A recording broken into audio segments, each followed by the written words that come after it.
Hello all of you, welcome back to my channel. मैं आज आप लोगों के लिए लेकर आ चुकी हूँ एक कलेक्टिव रीडिंग जिसका टॉपिक रहने वाला है what are the current feelings of your person. आपके जो पर्सन है उनकी करंट फीलिंग्स क्या हैं आपको लेकर। और ये रीडिंग जनरल है, कलेक्टिव है। हो सकता है कि आपकी सिचुएशन के साथ एक्यूरेटली रेजोनेट करे, हो सकता है कि ना करे। आप ओपन माइंडेड होकर सुनिएगा और ज़बरदस्ती अपने आप को रीडिंग में फिट इन करने की कोशिश मत कीजिएगा। जितना आपके साथ रेजोनेट होता है उतना ही एक्सेप्ट कीजिए and leave the rest. Okay, तो आपके पर्सन करंटली कैसा फील कर रहे हैं, क्या फील कर रहे हैं, हम ये जानेंगे। और ये रीडिंग कलेक्टिव है तो सभी के लिए मैसेजेस आएंगे, तो ज़बरदस्ती अपने आप को फिट इन मत कीजिएगा। अपने पर्सन के बारे में सोचिए जिसके लिए आप ये रीडिंग देख रहे हैं। ओके, चलिए स्टार्ट करते हैं without wasting any more time.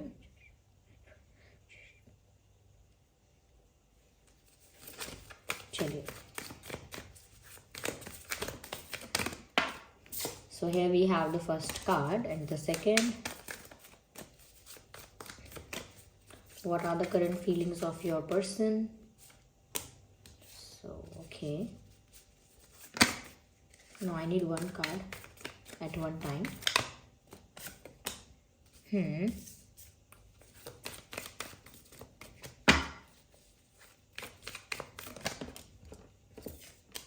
ये कार्ड जो है ये काफ़ी दिन से और काफ़ी रीडिंग्स में मैंने कॉमन देखा है, अलोन। ओके, तो यहाँ पर जो चीज़ नज़र आ रही है सबसे पहले व्यूअर्स वो ये है कि जिस भी पर्सन के लिए आप ये रीडिंग देख रहे हैं, कहीं ना कहीं इनको बहुत ज़्यादा ज़रूरत है अपना फेथ स्ट्रॉन्ग करने की।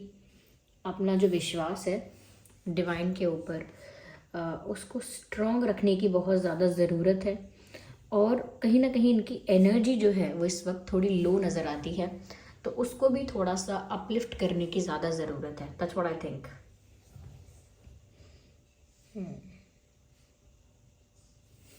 क्योंकि ऐसा लगता है कि जैसे आपके जो पर्सन है कुछ दिनों से, कुछ समय से एनर्जेटिकली लो फील कर रहे हैं, और साथ साथ ऐसा लगता है कि जैसे कोई इंथुजियाज़म नहीं है, कोई एनर्जी यानी कि इनकी हाई नहीं है, एनर्जेटिक नहीं है, बहुत ज़्यादा ऐसा लगता है डल, बहुत लो, बहुत वीक। हो सकता है इनकी हेल्थ भी ठीक नहीं है, कोई छोटा मोटा प्रॉब्लम हो सकता है हेल्थ का, जैसे थोड़ा ज़ुकाम हो जाता है, किसी को कोल्ड हो जाता है, ये कुछ और भी हो सकता है, लेकिन हो सकता है हेल्थ भी ठीक नहीं है। एनर्जी वाइज भी लगता है जैसे ये ज़्यादा एनर्जेटिक नहीं है, काफ़ी लो फील कर रहे हैं, जिसे हम कहते हैं एनर्जेटिकली एग्जॉस्टेड। और क्योंकि इनको ज़्यादा ज़रूरत है अपना जो फेथ है वो स्ट्रॉन्ग रखने की, ज़्यादा दृढ़ रखने की ज़रूरत है, क्योंकि कहीं ना कहीं इनका फेथ प्यार पे या डिवाइन पे, अपने प्रेयर्स पर इनका विश्वास कम हो रहा है। ऐसा अक्सर तब हो सकता है या जब होता है जब उम्मीद टूटती है या आशा टूटती है। हमने बहुत एक्सपेक्ट किया है कुछ, हमने बहुत फेथ रखा किसी चीज़ पर, या बहुत होप्स बांध के रखी हैं, बना के रखी हैं, और वो टूटती हैं जब वो उम्मीदें या अपने ड्रीम्स ऐसे टूटते हुए नज़र आते हैं, तो इंसान का विश्वास डगमगाता है। तो इनके साथ भी मुझे लग रहा है ऐसा ही हो रहा है, इस वजह से और एनर्जेटिकली लो फील कर रहे हैं। क्योंकि यहाँ कॉम्प्रोमाइज़ का भी कार्ड है, अलोन भी है यहाँ पे, और ऐसा लगता है कि ये इंसान, ऐसा लग रहा है कि सोच रहे हैं करंटली कि अगर डिवाइन इनके फेवर में सिचुएशन को नहीं कर रहे, अगर चीज़ें इनके हिसाब से, इनके अकॉर्डिंग ठीक नहीं होने वाली, यानी कि जैसा ये चाह रहे थे, जैसा ये एक्सपेक्ट कर रहे थे, या what ever they were wishing for, जिस चीज़ के लिए भी विश कर रहे थे, प्रे कर रहे थे, अगर वैसा नहीं हो रहा है तो ये इंसान फिर सोच रहा है कि ठीक है, फिर जो मेरी लाइफ में ये सब हो रहा है मैं उसी में कॉम्प्रोमाइज़ करता हूँ या करती हूँ। तो उनकी लाइफ में करंटली एक ऐसी सिचुएशन है, एक ऐसी परिस्थिति है जिसके फेवर में नहीं है आपके पर्सन। वो पसंद नहीं करते कि वो इन सब चीज़ों में उलझे रहें या ऐसी ही परिस्थिति रहे उनकी। वो तो चाहते हैं कि चेंज आए, और वो डिवाइन पर फेथ भी रख रहे थे, ये कहीं ना कहीं अपने प्यार पर, डेस्टिनी पर, यूनिवर्स पर उनका फेथ था कि सब कुछ इनके फेवर में बहुत जल्दी हो जाएगा। जो भी डिवाइन जजमेंट होगा या डिवाइन जस्टिस होगा वो उनके फेवर में होगा, और वो अगर किसी ऐसी सिचुएशन में स्टक हैं जहाँ वो नहीं रहना चाहते, तो वो ऐसी सिचुएशन से, ऐसी थर्ड पार्टी से, ऐसी चीज़ों से फ्री हो जाएंगे। ओके, ये चीज़ें बहुत समय तक उनको स्टक करके नहीं रख पाएंगी। फिर ये कोई थर्ड पार्टी हो सकती है, कोई पास्ट पर्सन हो सकता है, पास्ट रिलेशनशिप, या हो सकता है कि कहीं पर कोई डोमिनेशन है, कोई कंट्रोल है, किसी तरह का प्रेशर है, तो वहाँ से फ्री हो जाएंगे। या फिर कोई ऐसी ऑब्लिगेशन या रिस्पॉन्सिबिलिटी है जहाँ से भी ये जल्दी फ्री हो जाएंगे, ऐसा इनको फेथ था। लेकिन बहुत समय बीत गया, लंबा समय बीत गया है ऐसा लगता है, लेकिन चेंज नहीं आया। ओके, बहुत समय से उम्मीद बांध के बैठना, विश्वास करके बैठना और इंतज़ार करना, लेकिन फिर भी जब चेंज ना आए और लंबा समय बीत जाए तो इंसान की हिम्मत भी टूटती है, उम्मीद भी टूटती है, सपने भी टूटते हैं और इंसान नेगेटिव हो जाता है। इसीलिए उसकी एनर्जी भी लो हो जाती है और वो वीक भी फील करता है, एनर्जेटिकली लो फील करता है, एग्जॉस्टेड फील करता है। And this is what is happening with this person. तो अब ये सोच रहे हैं कि अगर परिवर्तन नहीं आ रहा है और इनकी उम्मीद टूट ही रही है, तो अब ये जो है उसी के साथ कॉम्प्रोमाइज़ कर लेते हैं, या फिर कॉम्प्रोमाइज़ करना पड़ रहा है, मजबूरी हो गई है, या मजबूरी है, या ऐसी कंडीशन है कि अब कॉम्प्रोमाइज़ करना ही पड़ रहा है। तो उनको ये कॉम्प्रोमाइज़ करना अच्छा नहीं लग रहा है, because no one likes to compromise, पर उनको करना पड़ रहा है क्योंकि उनको लग रहा है कि उनकी इच्छाएं नहीं पूरी हो रही या उनके फेवर में चीज़ें नहीं हो रही। लंबे इंतज़ार के बाद, लंबे विश्वास के बाद भी कुछ नहीं हो रहा, तो ऐसे जैसे इंसान उम्मीद छोड़ देता है और जो है उसे फिर जैसे तैसे उसमें एडजस्ट करके, उसमें कॉम्प्रोमाइज़ करके उसको एक्सेप्ट करता है। तो यहाँ पर किसी कॉम्प्रोमाइजिंग सिचुएशन में है ये, जहाँ नहीं होना चाहते थे, पर at the end of the day वो किसी कॉम्प्रोमाइजिंग सिचुएशन में हो सकता है कहीं उनका कोई रिश्ता फिक्स कर रहा है, या हो सकता है उन्हें कहीं जाना पड़ रहा है, कहीं शिफ्ट कर रहे हैं, हो सकता है कि कुछ छोड़ना पड़ रहा है, या किसी और के साथ कुछ स्टार्ट करना पड़ रहा है, या किसी प्रेशर या कंट्रोल या किसी डोमिनेशन की वजह से वो फ्री ही नहीं हो पाए, किसी ऑब्लिगेशन की वजह से वो अपने आप को फ्री ही नहीं कर पाए, क्योंकि ना तो कभी जिम्मेदारियां ख़त्म हुई, ना कभी प्रेशर ख़त्म हुआ, और ना कभी इंसान फ्री हो पाया। मतलब कहने का मतलब है इंतज़ार करते करते समय तो गुजरा, लेकिन वो फ्री नहीं हो पाए, और उनको लग रहा है ये इसीलिए नहीं हुआ क्योंकि मेरी किस्मत में नहीं था, या भगवान नहीं चाहते थे। और थोड़ा इसीलिए जब सैड हो जाता है इंसान, जब ऐसा सोचता है कि मेरा फेथ तो ईश्वर पर भी था, वहाँ से भी मुझे मदद नहीं मिली, या मेरा फेथ इतना प्यार पर था पर कुछ नहीं हुआ, कहीं ना कहीं मैं शायद यही मेरी किस्मत है, यही मेरी सज़ा है, ऐसा कुछ कि मुझे ये फेस करना ही पड़ेगा, ये मेरा कर्मा है जो मुझे सर्व हुआ है कि मुझे ये झेलना ही पड़ेगा। तो ऐसे एक फोर्सफुल सी सिचुएशन इनकी लाइफ में है जहाँ पर इनके ऊपर चीज़ें इम्पोज कर दी गई हैं, जहाँ नहीं होना चाहते थे। वहाँ से निकलने के लिए कुछ कर नहीं सकते थे तो प्रे करते थे, बट नथिंग हैपेंड। तो उनको बहुत डिसअपॉइंटेड, बहुत एग्जॉस्टेड और बहुत ज़्यादा ऐसा लग रहा है जैसे वो स्टक हैं और कुछ नहीं कर सकते, लाइक हेल्पलेस फील कर रहे हैं। या that's what the word is, helpless feel कर रहे हैं, हेल्पलेस एंड होपलेस। ऐसा लगता है व्यूअर्स, क्योंकि वो होपलेस है, क्योंकि वो हेल्पलेस है, और क्योंकि वो अपनी लाइफ में किसी कॉम्प्रोमाइज़ में है, या कॉम्प्रोमाइज़ कर रहे हैं, या करंटली कोई कॉम्प्रोमाइज़ कर लिया है, तो इसका मतलब ये नहीं कि वो आपको भूल रहे हैं या भूल सकते हैं। इसी वजह से तो डिसअपॉइंटेड हैं कि वो आपको नहीं प्राप्त कर पा रहे हैं, या आपको उस तरह से अप्रोच नहीं कर पा रहे हैं, या कहीं ना कहीं आपको अपनी लाइफ में उस तरह लेकर ही नहीं आ पा रहे हैं। तो इस बात से निराश है, दुखी हैं, इसीलिए भी वीक फील कर रहे हैं, लेकिन आपके बारे में सोचना नहीं छोड़ा है। करंटली भी ऐसा लगता है कि जैसे ये इंसान आपको स्टॉक कर रहा है, आपके बारे में पता लगाने की कोशिश कर रहा है, आपका क्या पॉइंट ऑफ व्यू है, आपका क्या टेक है, आपका क्या ओपिनियन है इस सिचुएशन पर, ये जानने की कोशिश कर रहे हैं कि आप क्या फील कर रहे हो। क्या आप भी एक तरह से लेट गो कर चुके हो कि ठीक है वो इंसान नहीं आ रहा है, कॉम्प्रोमाइज़ कर रहा है, ये कर रहा है, वो कर रहा है, जो भी कर रहा है, कर रही हैं, करने दो, मैंने तो लेट गो कर दिया, मैंने सोचना ही छोड़ दिया, फ़र्क पड़ना ही बंद हो गया। या फिर अभी भी आपको फ़िक्र है, अभी भी आपको इंतज़ार है, अभी भी आप सोच रहे हो, तो वो आपका भी एक नज़रिया, आपका भी परसेप्शन, और आपका भी स्टेट ऑफ माइंड क्या है, आपका भी स्टेट ऑफ माइंड क्या है, आपका क्या विचार है, वो उनको जानना है। तो चाहे कॉमन फ्रेंड्स के थ्रू जानने की कोशिश कर रहे हैं, आपको स्टॉक करके जानने की कोशिश कर रहे हैं, या आप अपनी लाइफ में खुश हो या नहीं, क्या आप भी कहीं पर किसी और आगे बढ़ रहे हो किसी और के साथ, या अपनी लाइफ में किसी और डायरेक्शन में बढ़ रहे हो, जैसे कुछ और फॉलो करने लगे, कहीं और निकल गए हो, या फिर आप भी उसी जगह पर हो जहाँ पर ये हैं या थे। तो ये आपके बारे में बहुत कुछ जानना चाहते हैं, बट विदाउट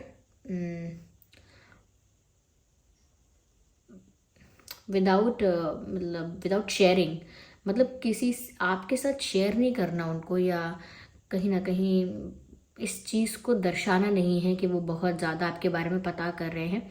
लेकिन ये इंसान कॉमन फ्रेंड्स से या दूसरे लोगों से जो आपको जानते हैं, शायद आपके बारे में चर्चा करते हैं, उनसे पूछते भी हैं, लेकिन ये सब चीज़ें वो आपसे छुपा के रखना चाहते हैं, छुपा के रखना चाहते हैं, छुपा के रखते हैं। शायद आपको पता भी नहीं चलता होगा, या डाउट हो सकता है, लेकिन शायद आपको पता भी नहीं चलता होगा कि ये इंसान आपके बारे में छुप छुप के पता कर रहे हैं, या छुप छुप के आपको स्टॉक कर रहे हैं। तो ये आपको स्टॉक भी कर रहे हैं, एक्सेसिव स्टॉकिंग हो रही है, और क्योंकि आपका भी स्टेट ऑफ माइंड जानना चाहते हैं। लेकिन बहुत ज़्यादा ज़रूरत है व्यूअर्स इस पर्सन को कि ये अपना जो फेथ है डिवाइन पर, उसको थोड़ा स्ट्रॉन्ग करें। इनका जो फेथ भगवान पर होना चाहिए, ईश्वर पर, यूनिवर्स पर, वो बहुत जल्दी डगमगाया है। शायद ये इम्पेशेंट हो गए हैं, इनसे ना बहुत ज़्यादा सब्र, बहुत ज़्यादा इंतज़ार, बहुत ज़्यादा धीरज नहीं रखा गया। तो ज़्यादा किसी को बोलते हो पेशेंस रखो, पेशेंस रखो, पेशेंस रखो, तो एक पॉइंट आता है जब वो पेशेंस नहीं रखता और इम्पेशेंट होकर ऐसे सोचने लगता है, घबराने लगता है कि विश्वास करना बेकार रहा, मेरी प्रेयर्स सुनी ही नहीं गई, मेरे फेवर में कुछ नहीं हुआ। तो ऐसे नेगेटिव हो जाता है और नेगेटिव ही सोचने लगता है। तो यहाँ पर बहुत ज़रूरत है, ओके, बहुत ज़्यादा सीवियर नीड है कि वो फेथ रखें और अपना फेथ मेंटेन रखें, डगमगाएं ना, डिस्ट्रैक्ट ना हो। जैसे कहते हैं ना, कोई अगर इंसान कुछ मैनिफेस्ट कर रहा है तो बहुत ज़रूरी है कि वो पॉजिटिव रहे, उसी डायरेक्शन में सोचे जिस डायरेक्शन में उसकी मैनिफेस्टेशन पूरी हो रही है। डिस्ट्रैक्ट होकर नेगेटिव ना सोचे, कुछ तो नहीं हो रहा, कुछ भी नहीं होने वाला। ऐसे थोड़ी देर के लिए भी डिस्ट्रैक्ट होगा, थोड़े समय के लिए भी डिस्ट्रैक्ट होगा, तो वो डिस्ट्रैक्शन उसको और ज़्यादा इंतज़ार करवाएगा, यानी कि ऑलरेडी वो वेट कर रहा था, उसे लंबा वेट और करना पड़ेगा, क्योंकि वो बीच में डिस्ट्रैक्ट भी हो रहा था साथ के साथ। तो यहाँ पर फेथ रखना इनका बहुत ज़रूरी है, वरना तो ये किसी कॉम्प्रोमाइजिंग सिचुएशन में है और खुश नहीं है, डिसअपॉइंटेड है, स्टॉक कर रहे हैं without showing it, without sharing, okay, किसी को बिना बताए या किसी को दिखाए बिना। और अलोन का कार्ड तो है ही, तो चाहे कॉम्प्रोमाइज़ किसी जॉब में किया है, पेरेंट्स की कोई बात मानी है, कोई अगर स्ट्रिक्ट है, डिसिप्लिन ज़्यादा है, फैमिली में ज़्यादा ऑर्थोडॉक्स है अगर फैमिली, तो वहाँ हो सकता है कि वहाँ पर कॉम्प्रोमाइज़ कर लिया, या पास्ट का कोई पर्सन है, कोई इमोशनल ब्लैकमेल है या कुछ और है, if there is something else, तो ठीक है, एडजस्ट कर लिया, ठीक है, कॉम्प्रोमाइज़ कर लिया, but they are alone, still they are alone, okay. मतलब अगर कहीं पर कॉम्प्रोमाइज़ कर लेंगे तो अंदर से थोड़ी खुश हो जाएंगे, किसी की अगर बात माननी पड़ जाएगी जबरन, तो अंदर थोड़ी खुश हो जाएंगे, तो अंदर से इंसान बहुत अकेला है।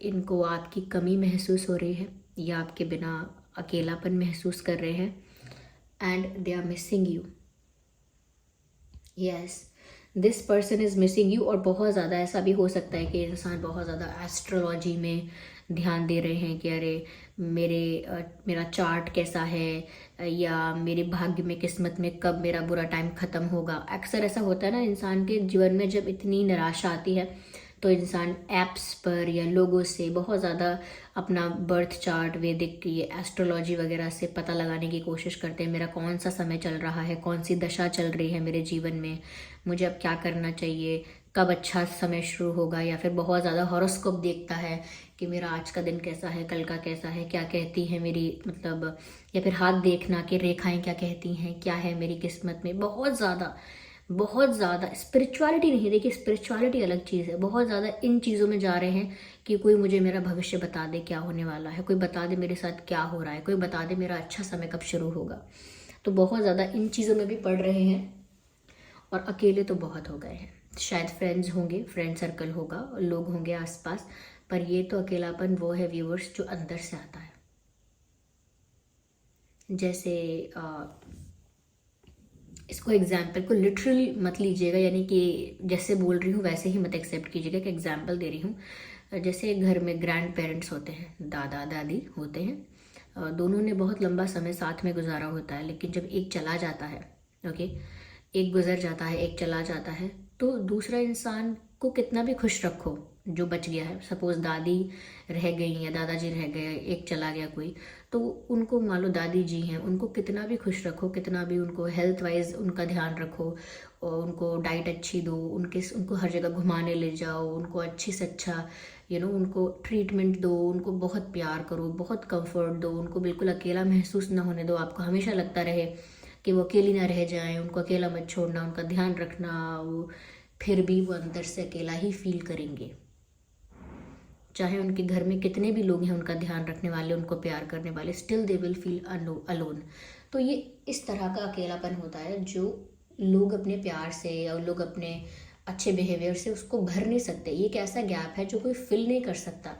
उस तरह का गैप इनको फील हो रहा है, उस तरह का खालीपन, उस तरह का ब्लैंक स्पेस इनको अपनी लाइफ में फील हो रहा है, जो कोई कितना भी केयर करे, कितना भी इनको रिस्पेक्ट करे, कोई कितना भी इनके साथ अच्छा बिहेव करे, वो गैप फिल नहीं हो सकता, नेक्स्ट टू इम्पॉसिबल। क्योंकि वो जिस चीज़ का गैप है उस चीज़ से ही फिल होगा। आपका गैप है, अगर आपके वजह से खालीपन या अकेलापन महसूस हो रहा है तो उसे आप ही फील कर सकते हैं। ओके, तो इस तरह का यहाँ पर इनकी करंट एनर्जी है, ऐसा यहाँ पर दिख रहा है। चलिए हम थोड़ा इसको और क्लैरिफाई करते हैं।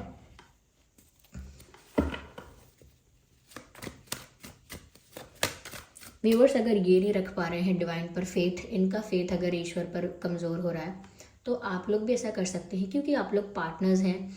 आप चाहे कनेक्शन में हैं चाहे नहीं है, लेकिन स्पिरिचुअली तो आप जुड़ चुके हैं एक दूसरे से। एक स्पिरिचुअल कनेक्शन तो हमेशा आप मेंटेन रख सकते हैं। ये ब्रेकअप, पैचअप, सेपरेशन, ये तो बाहरी बातें हैं। अंदर से आप जुड़े रह सकते हैं और अंदर से इनके लिए प्रे कर सकते हैं या इनके लिए डिवाइन पर भरोसा रख सकते हैं कि उनका अच्छा हो ही जाएगा और वो हील हो जाएंगे या नेगेटिव नहीं सोचेंगे। तो आप थोड़ा बहुत कर सकते हैं उनके लिए, if you really want to. कोई ड्यूटी नहीं है आपकी, अगर आप चाहें तो। ओके, इफ़ यू फील कि आपको करना चाहिए तो ही। ओके, तो यहाँ पर देखिए 4 ऑफ स्वॉर्ड्स का कार्ड है। ये इंसान करंटली व्यूअर्स ओवर थिंकिंग बहुत कर रहा है, बहुत ज़्यादा ओवर थिंकिंग, बहुत ज़्यादा सोच विचार कर रहे हैं ये, और कोई एक्शन नहीं ले रहे। अगेन, झूठ बोलने का फ़ायदा नहीं है। मैं बोल दूँ कॉल, मैसेज, ये वो, प्रपोजल आने वाला है। People are around them and they are still sitting और लाइंग एंड थिंकिंग। मतलब लोग इनके आसपास हैं, लेकिन ये तो बस फिर भी बस चुपचाप बैठे बैठे सोच रहे हैं। दिमाग कहीं इनका विचारों में खोया हुआ है, ओवर थिंकिंग कर रहे हैं। इन पर कोई नज़र भी रख रहा है, जैसे फैमिली मेम्बर्स हैं, जैसे कोई एक पर्सन है फैमिली का जो ज़्यादा ज़्यादा ही स्ट्रिक्ट है या ज़्यादा ही कुछ कंट्रोलिंग है, या कुछ फैमिली मेम्बर्स है या कोई पर्सन है, कोई ऐसा हो सकता है, या ओवरऑल फैमिली ही हो सकती है, जो इन पर नज़र रख रहे हैं कि किससे बात कर रहे हैं, अकेले में कर क्या रहे हैं, बैठे बैठे कर क्या रहे हैं। जैसे कभी कभी होता है ना, आप थोड़ी देर के लिए अकेले बैठ जाओ तो आपके पेरेंट्स किसी को बोलते हैं, देखना ज़रा क्या कर रहे हो, बात कर रहे हैं, देखना किससे बात कर रहे हैं, सुन के आना ज़रा क्या कर रहे हैं। तो इस तरह से कोई शायद इन पर नज़र भी रख रहा है। ओके तो ये भी है, ये कुछ नहीं कर रहे हैं, सोच रहे हैं, दिमाग लगा रहे हैं।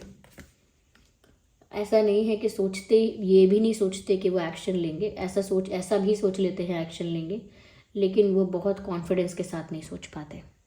पेज ऑफ सॉर्ड्स का कार्ड है। ज़्यादा सॉलिड, ज़्यादा कन्विंस्ड, ज़्यादा कन्फर्म्ड एक्शन को नहीं दिखाता है। It's dicey, it fluctuates, change होता रहेगा एनर्जी के साथ। तो सोचते तो हैं कि बात कर लें या ऐसा कुछ तो कर लें, कुछ तो करें, लेकिन फिर परिस्थिति के चलते रुक जाते हैं। तो अगर यहाँ पर एस ऑफ स्वॉर्ड्स होता तो डेफिनेटली एक सॉलिड एक्शन होता, डेफिनेटली एक सॉलिड स्ट्रॉन्ग एक्शन होता इनकी तरफ से, मैं उसको प्रिडिक्ट करके आपको बता पाती। लेकिन क्योंकि यहाँ पेज ऑफ स्वॉर्ड्स का कार्ड है, whatever the action they wish to take और दे वांट टू टेक, जो भी एक्शन लेना चाहते हैं, लेने की सोच रहे हैं, वो इतना स्ट्रॉन्ग ही नहीं होता। वो विचार ही इतना टेम्परेरी होता है कि वो विचार आते ही चला जाता है। जैसे अभी आप सोचे कि मैं आज मार्केट जाऊंगा और 10 मिनट बाद बोले छोड़ो, तो मतलब वो बहुत जल्दी वो चीज़ कैंसिल हो रही, वो इतने टाइम तक दिमाग में रुक नहीं रही है कि वो एक अच्छा डिसीजन बन पाए। Okay, let's take the last card. Okay, they hide a lot, maybe they hide their pain, they hide their mistakes, अपनी कुछ गलतियाँ, क्योंकि देखिए इंसान कॉम्प्रोमाइजिंग सिचुएशन में यूं ही तो नहीं फंसता, कुछ अपनी भी गलतियाँ रही होती हैं, इस वजह से होता है ऐसा। तो अगर ये किसी कॉम्प्रोमाइजिंग सिचुएशन में है और अब तक निकल नहीं पाए हैं वहाँ से फ्री होना चाहते हैं लेकिन अब तक हो ही नहीं पाए हैं और एट द एंड स्टक हैं, अभी भी कॉम्प्रोमाइज़ में ही हैं, तो उसमें सिर्फ दूसरों की गलती नहीं होती, उसमें खुद की भी गलती होती है। तो यहाँ पर इन्होंने भी शायद कुछ चीटिंग की है, कुछ गलती की है, कुछ इन्होंने ऐसा किया है, कुछ छुपाया व्यूअर्स आपसे, शुरू में ही कुछ ऐसा है जो आपको नहीं बताया, स्टार्टिंग से ही कुछ छुपा के रखा, स्टार्टिंग से ही थोड़ा ट्विस्ट करते रहे बातों का, ऐसा नहीं कि सफ़ेद झूठ बोल दिया, पर ट्विस्ट करते रहना बातों को, आधा सच बताना। कई लोग होते हैं ना जो अपने आप को झूठा नहीं साबित करना चाहते, तो आधा सच बता के चलते हैं, आधी आधी बात बोलेंगे और बाद में बोलेंगे अरे मैंने बताया तो था आपको, और फिर आप कहेंगे लेकिन मुझे पूरी बात कहाँ बताई थी। तो इस तरह से करते हैं। तो हो सकता है कुछ इन्होंने छुपाया स्टार्टिंग से, या किस तरह की इनकी सिचुएशंस बन रही हैं, किस तरह की इनकी लाइफ में, पर्सनल लाइफ में क्या फैमिली की तरफ से या इनके पास्ट से जो भी इनका इशू है, यानी पास्ट पर्सन कोई है, या करियर की वजह से या किसी और वजह से जो भी इशू है, कुछ छुपा लिया। ऐसा भी हो सकता है कि कुछ चीज़ आपको ऐसी फील हुई कि जैसे इस इंसान ने चीट किया आपको। तो ज़रूरी नहीं है किसी और को डेट करो तभी चीटिंग होती है, और भी चीज़ें होती हैं जिसमें इंसान चीटेड फील करता है। तो हो सकता है व्यूवर्स आपने इनकी वजह से कभी किसी मोमेंट पर या किसी वजह से चीटेड फील किया, आपने बिट्रेड फील किया, या ऐसा बिट्रेड तो नहीं लेकिन हाँ चीटेड फील किया हो सकता है आपने, कि आपको पता होना चाहिए था, आप तो डिज़र्व करते हो जानना, लेकिन फिर भी आप अनअवेयर हो, तो आपको इस बात से गुस्सा आया होगा, बुरा लगा होगा। तो इस इंसान ने कुछ ऐसी मिस्टेक की है जिसकी वजह से आज ये कॉम्प्रोमाइजिंग सिचुएशन में है, क्योंकि इतना कोई स्टक तभी होता है जब खुद की गलती होती है। ओके, यहाँ पर देखिए स्वॉर्ड्स एंड स्वॉर्ड्स, ये स्वॉर्ड्स सिर्फ टेंशन को बताते हैं, स्ट्रेस को बताते हैं। ये इतनी सारी तलवारें यहाँ हैं, ये किसी खुशी का प्रतीक नहीं है। यहाँ पे इट सेज कि यहाँ पर ये इंसान स्ट्रेस में है, टेंशन में है, एंग्जाइटी में है, कॉन्फ्लिक्ट में है, अपने दिमाग में ही, अपने दिल दिमाग के बैटल में है, ओवर थिंकिंग में है। There is no peace, no satisfaction, किसी तरह की शांति, किसी तरह का सुकून तो नहीं दिख रहा है यहाँ पे, नो, नॉट एट ऑल। कुछ इंपॉर्टेंट मंथ्स मैं आपको बताती हूँ, जैसे अप्रैल हो सकता है, जुलाई हो सकता है, जनवरी हो सकता है, ओके, सितंबर हो सकता है, जून हो सकता है, अप्रैल हो सकता है,